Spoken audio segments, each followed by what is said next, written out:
Welcome to week 2, live chat. And today we're going to start off, like we will every week, with a question or two or something that has come up in your reviews of the week prior quiz, so that we can make sure that we learn from what's going on and you can work to improve. Okay, so the first question, Jennifer, I know you will be familiar with this, but you were not the only one who addressed this in the review. Excuse me, I've been all of a sudden sneezing crazy. Hold on one second. Okay. Excuse me. Wow. God bless you. Thank you very much. Okay, so the question really here was about the cerebrovascular accident with the aphasia as a sequela and exactly how to approach the reporting of this diagnosis. So I thought the best way to start, which is always a reinforcement of why you had to take medical terminology, anatomy, and physiology prior to coming into coding in the first place. And so I thought I would start with the language. So we have a CVA, cerebrovascular accident, which is the sudden death of some brain cells due to lack of oxygen when the blood flow to the brain is impaired by either blockage or a rupture. Now, just to give you a little bonus here is a blockage most often by an embolus, which blocks off the blood flow even for a second. A rupture generally is an aneurysm, which is a weakness in the wall of the blood vessel in the brain. And what happens is the weakness in that wall, that bubble that forms, bursts. That will almost always result in a hemorrhagic stroke, which has a very low survival rate. However, the blockage is survivable and very often, well, depending upon how quickly the patient can get care, and mostly it's a clot buster that they will administer to get rid of that blockage so that blood can flow again, and the faster, the better, as in the faster that happens, the fewer residual effects will occur, or sequential effects. And even if there are some, they will resolve more quickly. Okay. Now we look at and remember that the patient in the scenario was identified as having a CVA, a cerebrovascular accident. Now we look at the other questionable possible code, which was for a cerebral infarction.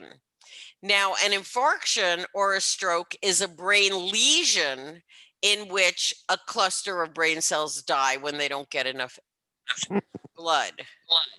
So who can tell me what the differences are? We know that the similarities are brain cells are dying. We know the similarity is brain cells are dying because they're not getting enough blood. But what do we have to tell the difference between a cerebral infarction and a cerebrovascular accident? Is it the actual blood flow, the blockage part of it? Or the rupture? Because it could be a rupture of an artery too. They both have brain cells dying because of a lack of blood flow. They both have that in common. There are other words here that are not in common between these two diagnoses. Sudden death? No. Oh no, because you got brain cells die. Right. Don't know. Okay. Nikki, are you with us? Are you driving to work? No, I'm here. I'm trying to get dressed. Okay. All right. Well, I don't want you to have to triple function. Okay. No, Getting- I'm oh, dressed. I'm just trying to. I'm trying to had to put okay. my glasses on where I can read the definition. Oh, glasses, seeing. Good idea. Yes. Okay. All right. Well, I'll just go ahead and tell you. I was gonna And say, that could it be the brain lesion? Could it be the brain lesion? yes. Okay. Cerebral Yeah. infarction is caused by a lesion, Okay. whereas the CVA is caused by either an embolus or an aneurysm, the blockage or the rupture. Here's the part that confuses me though, because if you look up CVA in the Tabor's Encyclopedia Dictionary, okay, Encyclopedic Dictionary, Right. it actually tells you stroke. Right. That's what it says the definition is. That and remember, cerebral infarction says stroke or stroke. Remember that stroke is a layperson term. It is not a medical term. Okay. And the reason why Tabor's and all the other medical dictionaries and the medical dictionary I used also use stroke in both of these definitions, which I deleted because I didn't want to distract you, is because stroke is almost the result as opposed to the cause of the result. And remember that the thing about medical terminology is its specificity. Right. Okay. That's what it brings us, specificity. Okay? You can say broken leg, but you won't find an absolute translation for broken leg in a medical terminology dictionary. You will see fracture of the tibia, fracture of the fibula, fracture of the femur, but you won't see broken leg. You won't even see fractured leg. Okay. Leg is a layperson's term. It's what regular people can identify with. Stroke is the common term. It is not, as you just described, it is not a term of specificity. Okay. Okay. I think I get it. So you're saying that the accident can be caused by several different things. So it's really unspecified unless they say what actually occurred, what kind of accident occurred. And let's take that back one step, okay? It's not an accident. I mean, yes, that's the word that they use, but the real outcome here is death of brain cells due to lack of blood flow. Okay. Okay. Which is broad, because unless you know what the lack of blood flow. Exactly, which is what a stroke is. Brain cells dying due to lack of blood flow. Okay. However, in medical terminology, we use terms that explain why the brain did not get the proper amount of blood flow. Okay. Because that's what we need in order to fix it. Right? Yes, ma'am. Okay. Okay. So I have another question though. Go for it. Okay, but when you look CVA up in the ICD-10, it actually sends you to a cerebral infarct. And whoever said you should code out of the alphabetic index? No, because I know it wasn't me, and I know it wasn't Miss Johnson. It says accident cerebrovascular I-63.9. Okay, if I go to I-63.9, let me flip there so I can read exactly what it said. And I-63.9, it says cerebral infarction unspecified. Unspecified. We're Yeah, back to that. But it says cerebral infarction. I understand. Okay. That was why I got so thrown, because I was trying to be specific. And that was why I tried to dig deeper to be sure I was using the right code. So that does confuse me that if a CVA is referred to as a cerebral infarction, why isn't the answer for the aphasia following cerebral vascular accident, why isn't it? Why can't you use the cerebral infarction code for that? Why are there two codes? I don't know. So, okay. Walk away, Jennifer. Walk away. No, I'm just trying to explain why I got there. No, Okay. I totally I know. understand. And I mean, and I understand what you're saying. I'm just saying the book confused the CRAP out of me Mm, because I was trying to be specific and be sure I had the right code. And in digging, it took me away from the right code. mhm. Okay. And that's why this should never be done by ordinary people.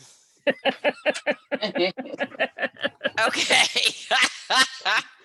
All right. No, So ma'am. now I got to tell you two things. Okay. Okay. And this, you know, and I was thinking about this before, and this is always one of those things that I have a problem with when teaching a certification prep class. Okay. And this is one of those things that it's going to split between what you're going to do while you're sitting for the exam, while you're taking the exam, and what you're going to do in real life. Right. Okay. In real life, you're going to query the physician and say, is the cerebrovascular accident, is this a cerebral infarction? Is it other? Is it whatever? Right. Okay. Okay. Yes, ma'am. But on the test, you can't query the physician unless it's actually one of the multiple choice tests. So because sometimes they have that.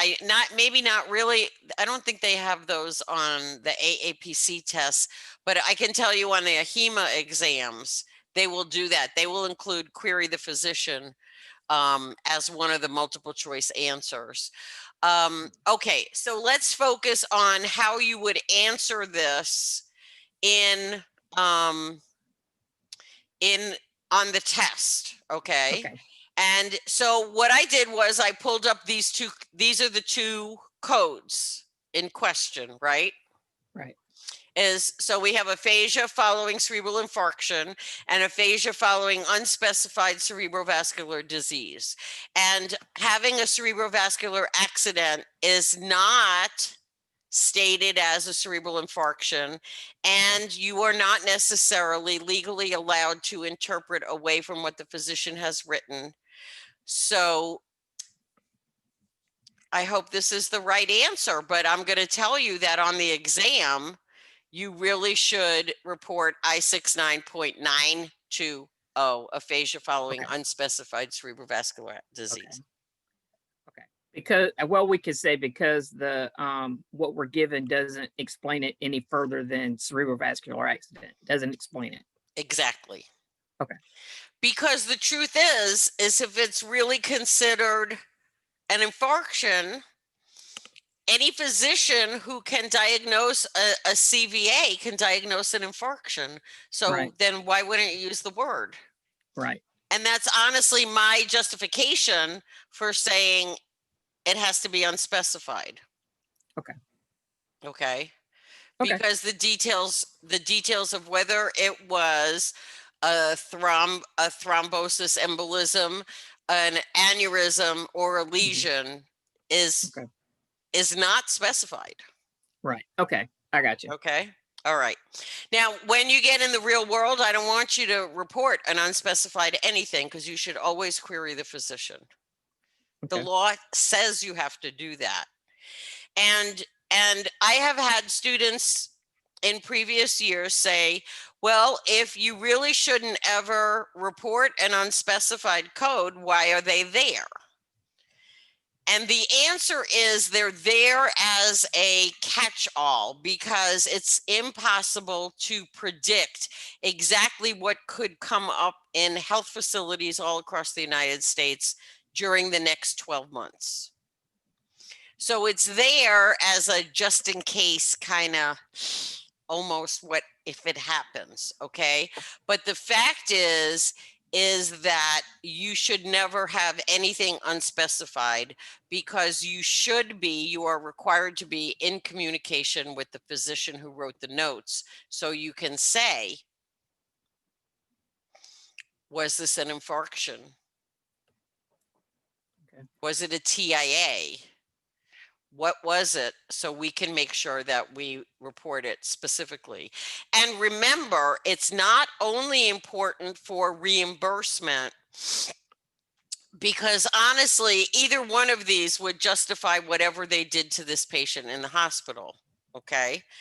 But the fact is that remember that the number one reason for physician documentation, the number one purpose for physician documentation is continuity of care.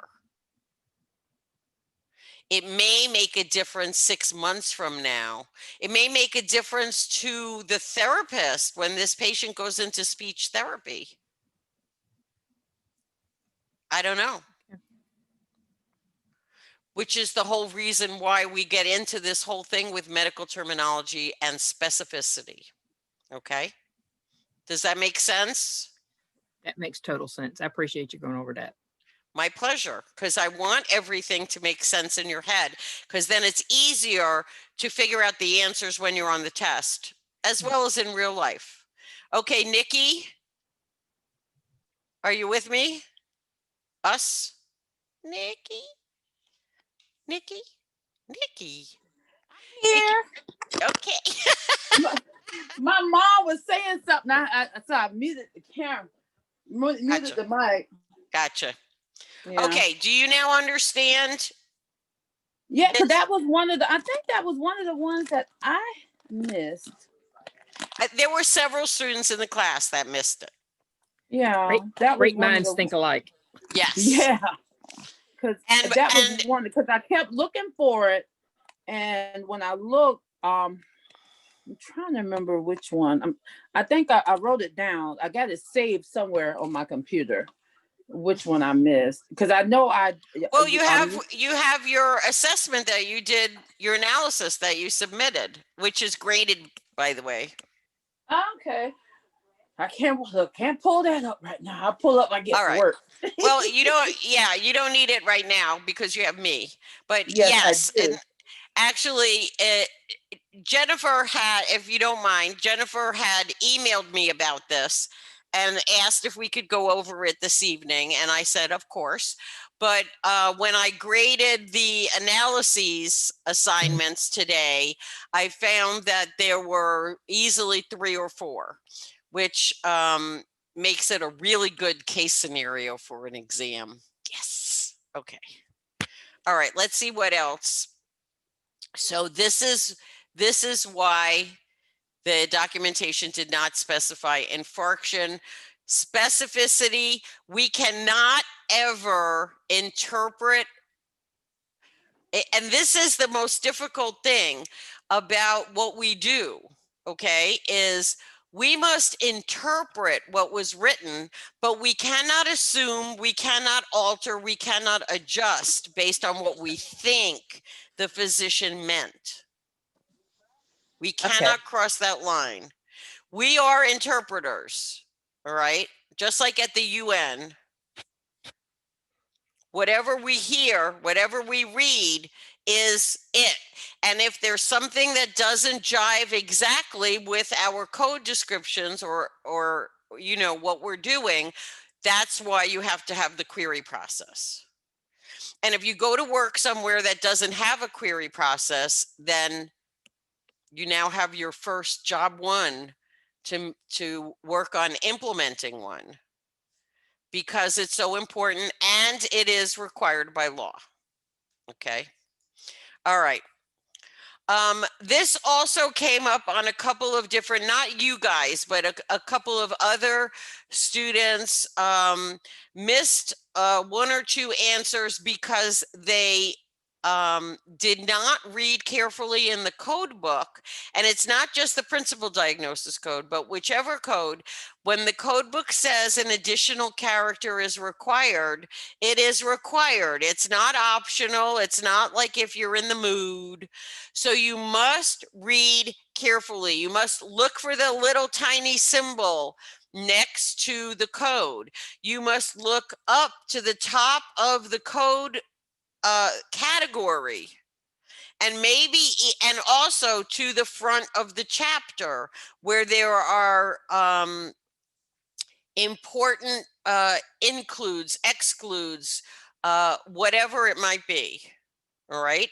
ICD-10-CM is the only one where it's the only code set where the number of characters in the code fluctuates.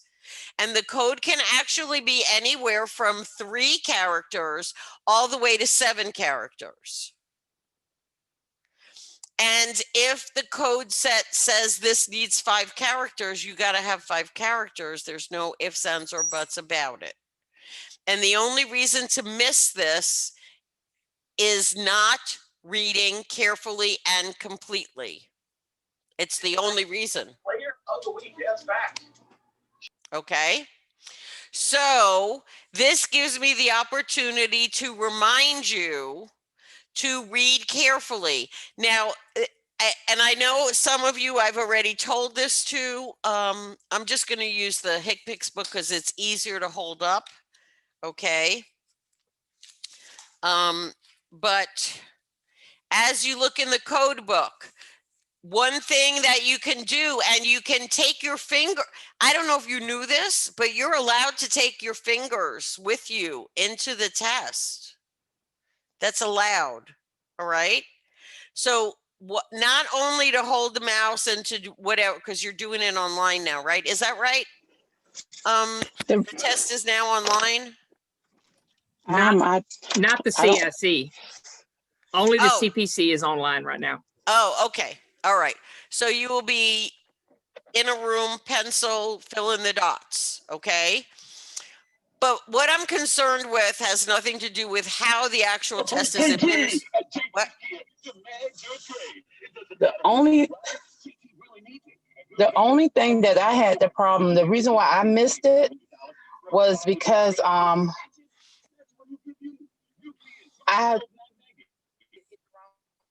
was looking at the right one and hit the wrong one. I hate when that happens. And then after I did it, I said, "Oh my God, that wasn't what I had the mouse on." But so why didn't you back up? I had already submitted it. All right, so that's number 2. First, let me tell you this, okay? First, let me tell you this. You're allowed to take your fingers with you. What I want you to do is use your fingers as you're reading your code book. And I want you to, when you're reading, you find the right code and you're reading the definition, the description.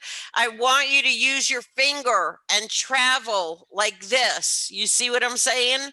So that you're looking at one word at a time. You're looking at the symbols. You're looking at the entire description and the notations below the description. Use your finger to point to what you are reading in the code book. There is science behind this, okay? Did you ever, have any of you ever watched CSI, or let's see, we have CSI, Crime Scene Investigation, then we have CSI Miami, CSI New York. Okay. I love those shows. Me too. Me too. Okay. When those guys go into a crime scene, big house, right?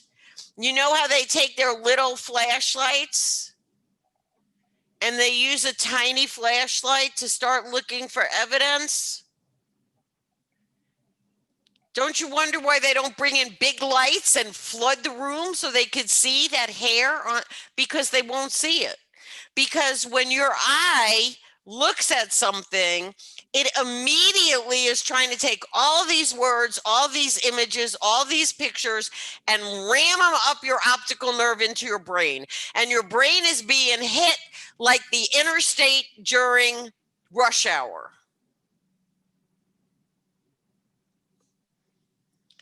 Instead, when you use your finger and point to each number and each word and each symbol, it forces your eye to ignore the rest of the page and look only at what you're pointing at. This means the information is going to go one thing at a time up your optic nerve into your brain, and your brain can process that one thing at a time. not 150 things at one time. This will help you increase your accuracy. I guarantee it. Both on the test and on the job, because you get to bring your fingers with you to work also. And they're very handy. They fit in your pocket. You know, you can crunch them up so they don't get in the way. You can punch yourself when you make a mistake. Okay. All right. Do you have questions about that? I'm serious. It's going to make a difference. All right. The other thing that Nikki just mentioned, we all do that. We all move our mouse and you accidentally click and then you go next or you hit submit, whatever it is. And then it's really kind of funny how the memory of that screen, you looking at it, you go yes, and you hit the submit, and then that image kind of lingers, and then you're reading it in your mind because it's no longer in front of you. And it lingers and you go, oh no, I hit the wrong thing. Okay. So habit number 2 that I want you to implement, double check everything in front of you before you hit that submit button. Read it from bottom to top before you hit that submit button. Now you might say, okay, but especially for the certification exam, it's a timed exam and I'm afraid to take the time to do that because I don't want to run out of time. Okay. So when you have a chance and you're practicing, I want you to time how long it takes you to look at it, read it again, because it's not going to take 10 seconds. But your answers will be more accurate. And then you will have fewer wrong answers because you knew the answer was B and you accidentally click C. I'm just saying. Okay. This is really important because we deal with a lot of information, and you not only have information already in your head, but in addition to that, you're using these books which have more information. It's everywhere. It's so much. So you have to take control over the inflow of information into your brain. And the more organized you are and the more in control that you are, the better you will do because the more accurate you will be. All right. Now we're only in week 2 of this class now. So you have lots of time to practice what I'm preaching. Okay. And you may find your own way to do things, but these 2 things in particular are really important, and they're important both for the exam and when you are on the job, because when you are on the job, you're going to be typing in codes or clicking on something, and then you're going to hit submit for that claim form, and you won't be able to get that back either.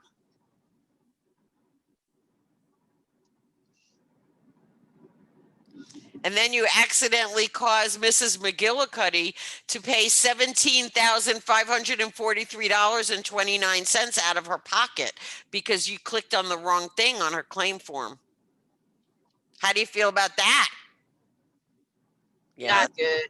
Not good. I know, because my students have ethics. Okay. All right, so this week you're going to brush up on your anatomy, medical terminology, pharmacology. Really important because, as you just saw, what's the difference between a CVA and a cerebral infarction? Okay. A blockage in the lesion. A lesion, a blockage, or a rupture. We don't know. Yeah. Right. Exactly. You see how smart you are? I told you were smart. Okay. Because I've read chapter 2. I'm getting ready to read it again while I'm at work on my break. I read Good. chapter 2. This will be the second time. Good. Because there are a lot of medical terms and a lot of pieces, parts in the body. I mean, we got 206 bones in the adult body, plus you got over 666 named muscles, not to mention ligaments and tendons and all those other things. And that's not to mention all of the other body systems. Wow, who put this all together? Cheeks. Mm. It's amazing. It really is amazing. I am so wow. Okay, another question. All right, so you're going to cover both chapters 2 and 3. Then you're going to check your knowledge, no textbooks, but yes, of course, you're going to use your code books. Now, remember, also, oh, wait a minute. This is CIC. Wait, let's go here. All right. In your CPC book, I mean your PCS book, you know, there's lots of stuff in here that you can use to help with those non-coding questions. I meant to, didn't I could have sworn, yes. Yes, yes, yes, yes, yes. You know about this, right? You know about this. All these pages in your PCS book with all this anatomy and physiology and things marked and where the olfactory nerve is and where the optic nerve is and oh, it's number 2. Okay? Less memorizing, but make sure you mark it. Okay? So this will help you with your anatomy and your mostly anatomy questions. Your code books can be incredibly helpful. One thing I remember when I was taking my test is that you can, if you're not sure about the body system and you have a diagnosis or even signs and symptoms, you can look them up quickly in your diagnosis coding book. And remember, the diagnosis coding book is set in body systems. So it can tell you, oh, that diagnosis relates to, excuse me, the musculoskeletal system or whatever. Okay, so that can help you as well. So when you take these quizzes, don't use your textbook, but yes, use your code books because those will be with you. Okay. And then What's the key for remembering the term for the terminology part? What's a good key for that? okay. Because it's a lot. The first thing that I will tell you about medical terminology is look at the suffix. The suffix will tell you immediately whether it's a procedure or a diagnosis. Okay. And then you can look it up in the appropriate code book, and that will tell you more information about whatever it is. Okay. You can use your code books almost like medical dictionaries to at least get the key concepts about it if you can't figure it out. So remember from medical terminology class, how you learn to parse the terms, you know, take them apart, take the prefix out, the root term, and the suffix. And the suffix will tell you, like I said, whether it's a diagnosis or a procedure, and then you can use your code book to help you figure out what the word means. Okay. The root terms often relate directly to an anatomical site. So that should help you a little bit in figuring it out. Okay. And then if you really cannot, if you really have no idea, look it up in the alphabetic index of your code book and see where it shows up. That should help you as well. And I doubt you would have a term that could not be figured out close enough in one of those methods. Okay. Okay. All right. Okay. Then you're going to do your analysis. For the most part, you guys did really well for week 1. And mostly what I mean for the most part is there were several students who did not do the assignment. Not good, because you know what? When you don't do the assignment, you get a goose egg, you get a 0, you get a, sorry, not even trying, please. I don't think so. How are you going to learn? So anyway, the rest of you, those of you that did hand in the assignment, I graded them earlier today, so you can go in and take a look. You did a good job. And if you still have questions about anything, I didn't see anything that wasn't resolved in the analysis, but if I missed something or you have other questions or additional questions, please, please, please email me. And yeah, that's today, January 20th. You're right. You still have until 11:59 tonight to submit it. You're absolutely right. Which is why I did not grade them earlier.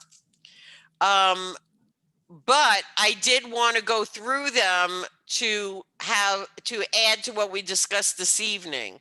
So I graded those that were submitted, and tomorrow I will go in if anybody hands it in tonight. Okay. Yes, you're right. A 0 is not good at all. I never like zeros. Well, a 0 is good if you get on the scale and it says you gained 0 pounds. I love that. It's better than any other number. Okay. All right. So I want you to make sure that I want you to make sure that you're going to have this assignment every week. And I want you to make sure that you take it seriously and really figure it out, because that's the only way you're going to get this to stick in your head, is to analyze what you got wrong so you can learn from it. It's not enough to just say, oh, well, I only got 2 wrong and I still pass. And because I've already told you the story of, and I've had several students over the years, and a good friend of mine. I told you about my study buddy when I took my RHIA. My study buddy and we took our RHIAs a week apart, and thankfully I passed. And sadly, you needed 300 points to pass, and she got 298, 2 points. Okay, nobody wants that. So do not give away any points. Do not give away any, well, it's okay. I have the leeway to, I don't have to get 100 on the test. I don't want you to give away anything. Okay. All right. The weekly additional stuff that I put in your course room to help you with this week's topics,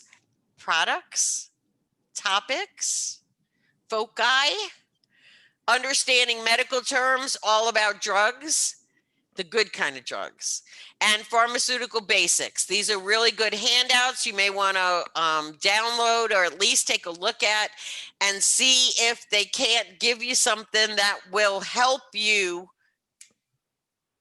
You know, there's such a difference that the words that are used. You remember that old saying, sticks and stones may break my bones, but names will never harm me. And we all know that that is so totally not true. The fact is that, and especially in healthcare, as I said before, words are very, very specific.